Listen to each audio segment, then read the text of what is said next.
भगवान क्या कहते हैं किसी ने सुना तो नहीं है ना। भगवान कृष्ण गीता में 18वें अध्याय में कह रहे हैं। भगवान एक मिनट, ये सिर्फ आपने बुक प्रिंटेड पढ़ा है, किसी ने पर्सनली सुना है भगवान को? पर्सनली किसी ने भी नहीं सुना है। जिस तरह से 2 + 2 4 आपने अपने टीचर से सुना, उन्होंने अपने टीचर से सुना, हमने अपने गुरुदेव से सुना। अभी आपने कहा कि कृष्ण नाम का लेके आपको कोई कष्ट नहीं मिलेगा, राइट?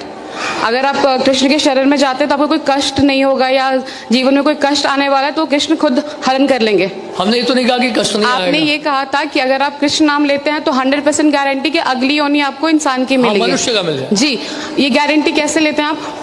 स्वल्पम क्या है? स्वल्पम अपि यस्य धर्मस्य त्रायते महते महतो व्याहत। भगवान गीता में इसलिए कह रहे हैं कि अगर थोड़ा सा भी आप इस मार्ग में बढ़ेंगे, बड़े से बड़े खतरे से बच जाएंगे, कि कम से कम आपको मनुष्य जीवन तो प्राप्त होगा। शुचि नाम सुमताम गेहे योग भ्रष्ट विजायते। तो भगवान गीता में ये कहते हैं अगर आप भक्ति पूरी भी नहीं कर पाते, थोड़ा सा भी कर लेते हैं भक्ति, तो क्या होगा?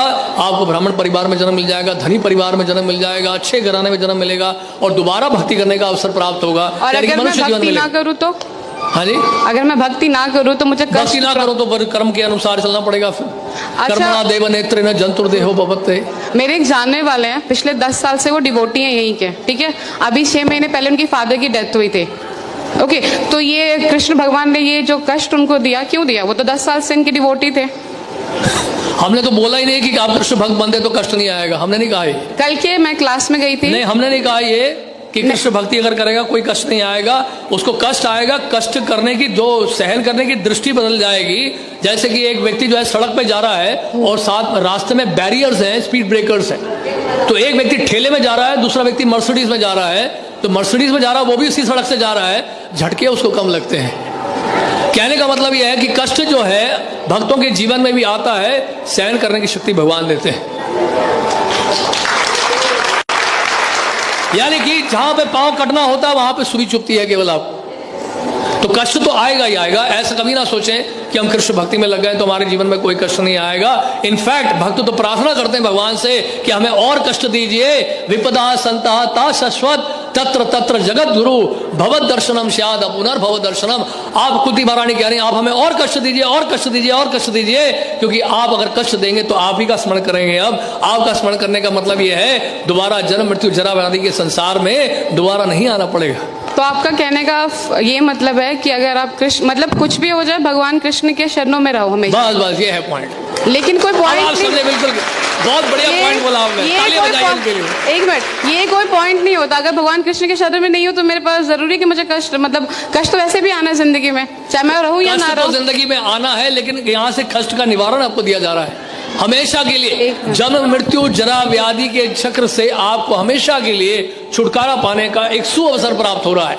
भगवान की सेवा में लगे, एक जीवन आप कृष्ण की सेवा में दे दो, कृष्ण आपको वापस लेके चले जाएंगे। तो आपका कहने का मतलब है कि मैं कृष्ण के शरण में जाती तो अगले जन्म में मुझे इंसान क्या ही वो मिलेगा, इंसान का मिलेगा। और अगर अच्छी तरह से भक्ति करेंगे तो भगवान के धाम में भी जाएंगे। ये तो मरने के बाद किसने देखा है कि कौन कहाँ जा रहा है? हाँ जी, मरने के बाद कौन जानता है कि कौन कहाँ जा रहा है? हाँ, इस बात की गारंटी कौन लेता है? सामान्य लोग नहीं जानते हैं, लेकिन भक्त जानते हैं। यम यम वापि स्मरण भावम त्यजते अंते कलेवरम तम तम एवैते कौन्तेय सदा तद्भाव भाविता। अंत काल में जिसका भी आप स्मरण करेंगे उस तरह का शरीर आपको मिलेगा। भगवान गीता में कह रहे हैं। तो आपके भक्त जानते हैं कि मरने के बाद कौन कहाँ जा रहा है, राइट? हाँ, 100%। तो मैं उन भक्त से मिलना चाहती हूँ एक बार।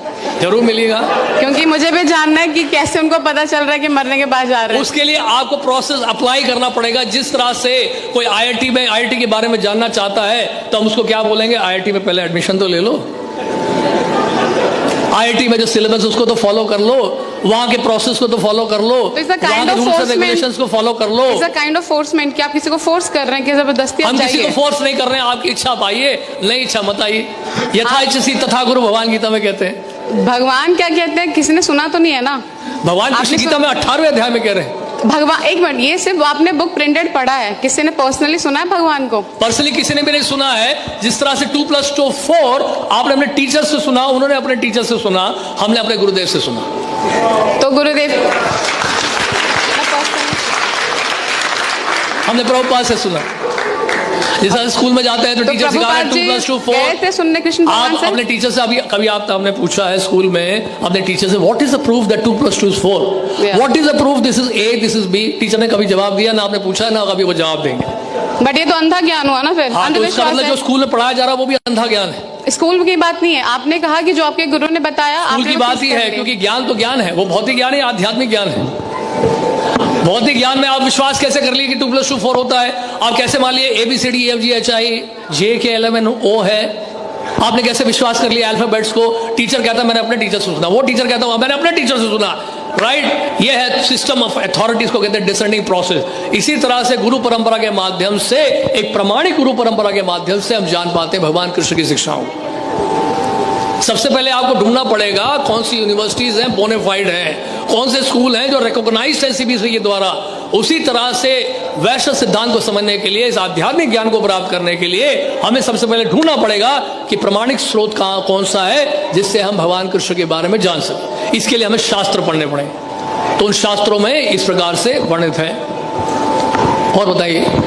बस ठीक है, आगे